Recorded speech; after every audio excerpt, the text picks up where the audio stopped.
Hello, আসসালামু আলাইকুম। তো আমি আমাদের বাসায় আইছি।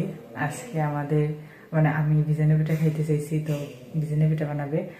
আর এই ও সরিষা বাটবে আর ধনে পাতা বাটবে, এমনি একটু পিঠা খাওয়ার জন্য, শুকনো পিঠা। তো এখন আমি নিচে যাই ধনে পাতা বাটবো আর সরিষা বাটবো। তো চলো দেখাইতেছি। তো প্রথমে আমি সরিষা বাটতেছি। এখানে রসুন, মরিচ, রসুনটা একটু কম দেওয়া হয়েছে সরিষায়। মা বললো যে সরিষা বাটায় রসুন কম দেওয়া লাগে। তো আমি প্রথমে সরিষা বাটে নিতেছি।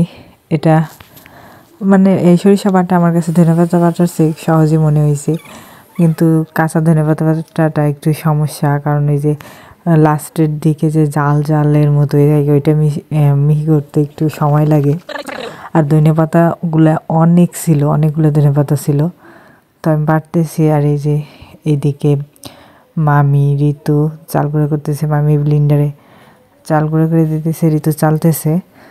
আর মা এদিকে আমি আর গরম গরম ভেজেনে পিঠা খাইতে ইচ্ছে করছে, তো এই জন্য পিঠা বানাইতেছে। তো মা এদিকে রস জাল দিতেছে, মিঠাই জাল দিতেছে পানি দিয়া। আর এই যে আমার ধনিয়া পাতা বাটাও শেষ।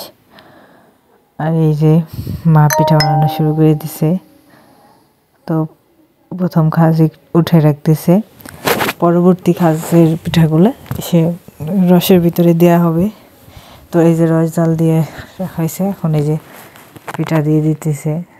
তো সবচেয়ে সুন্দর সুন্দর পিঠাগুলাই রসে ভিজানো হইতেছে, যাতে একদম ভিজে তুলতুলে নরম হয়ে যায়। তো এই যে এই পিঠাটা একটু কেমন জানি হয়েছে, তো এটা আর রসের ভিতরে দেয় নাই, মা উঠাই রাখছে ওই বাটা টাটা দিয়ে খাওয়ার জন্যে। এই যে আমি আবার চা বানাইছি সবাই খাওয়ার জন্যে। মা বললো চা বানানোর জন্যে, তো চা বানানো হয়ে গেছে, এখন আমি ঢালতেছি। আমি বানাইছি চা, তো চা সবাইকে ঢেলে দিয়ে যাইতেছি। আর আমার আর তোমার ভাইয়ার চা হলো উপরে নিয়ে যাব, কারণ তোমাদের ভাইয়া উপরে ঘুমাই আছে।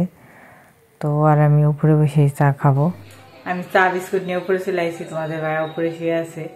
তো আর আমি এখন উপরে বসে চা খাবো, আর সবাই খাইতেছে চা নিচে। বিস্কুটি নিয়ে আইছি, মা দোকান থেকে আনছিল, তো নিচেই রাখা হয়েছিল, কোটাই রাখা হয় নাই। এই টি টোস্টও নিয়ে আইছি আর পাইনাপেলও নিয়ে আইছি, যেগুলো আমি দুইটা দিয়ে খাবো।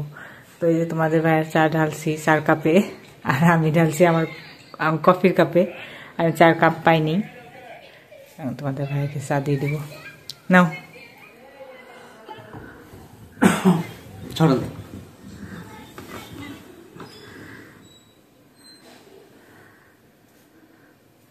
এই বিস্কুট অন্য খাওয়া, পাইনাপেল নেবা?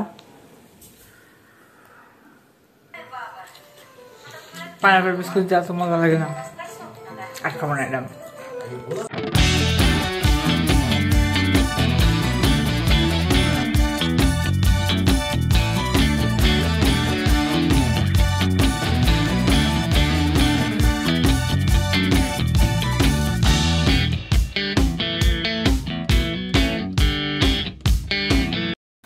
তো আমি চা খাওয়ার পর ঘুমাইছিলাম। পরে মা আমাকে রাইসা আর ঋতুকে দিয়ে ডাক পাঠাইছে যে পিঠা ভিজে গেছে, তো খাওয়ার জন্য। আমার আর কি গরম গরম ভিজানো পিঠা ভালো লাগে।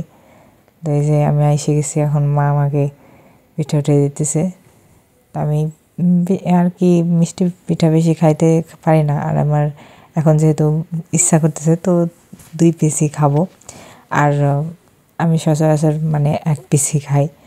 তো এবার যেহেতু আমার অনেক বেশি ইচ্ছা করতেছে পিঠা খাইতে, কেন জানি না, আমি তো মিষ্টি পিঠা তো পছন্দ করি না, কিন্তু এবার খাইতে ইচ্ছা করতেছে, তো এই জন্য আমি 2 পিস নিতেছি। মা বাইসে সবচেয়ে থেকে যেগুলো আগে ভিজানো হয়েছে বেশি ভিজছে, তো ওইগুলো উঠে দিতেছে। আর উপর দিয়ে যে সাদা সাদা ওইগুলো হইতেছে দুধের সর দেয়া, পুরো দুধটা ঢেলে দিছে, সাথে সরও দিয়ে দিছে। এই যে আমার পিঠা দিয়ে দিছে। তো আমি বললাম যে আর একটু ঝোল দাও। আমি ঝোল খাই না, তাও আবার এবার কেন জানি ঝোলও খাইতে ইচ্ছে করতেছে। মিষ্টি পিঠা তো আমার পছন্দ না, কিন্তু এবার আমার ভিজানো পিঠা কেন জানি এত বেশি খাইতে ইচ্ছা করতেছে। এই যে আমার পছন্দের গরম গরম ভিজানো পিঠা নিয়ে চলে আইছি, এখন আমি খাবো। তো এই যে আমি খাইতেছি, মজা করে খাইতেছি, আমার অনেক ভালো লাগতেছিল। মানে এবার পিঠাটা অনেক বেশি খাইতে ইচ্ছে করতেছিল। তো যে কোনো জিনিসই আর কি খাইতে ইচ্ছা করলেই সেটা খাইতে বেশি মজা লাগে। তো আমি খাওয়া দাওয়া করে আমার শ্বশুরবাড়ি চলে এসেছি। আর আজকে ব্লগটা এই পর্যন্তই। তো তোমাদের আমার ব্লগ কেমন লাগলো অবশ্যই কমেন্টে জানাও। আর আমার ব্লগ যদি তোমাদের ভালো লেগে থাকে অবশ্যই চ্যানেলটি সাবস্ক্রাইব করে রেখো, আর একটা লাইক কমেন্ট শেয়ার করে দিও। আজকের মতো এই পর্যন্তই। বাই। অনেক অনেক বেশি ভালো থেকো। দেখা হবে কালকে নতুন ব্লগে।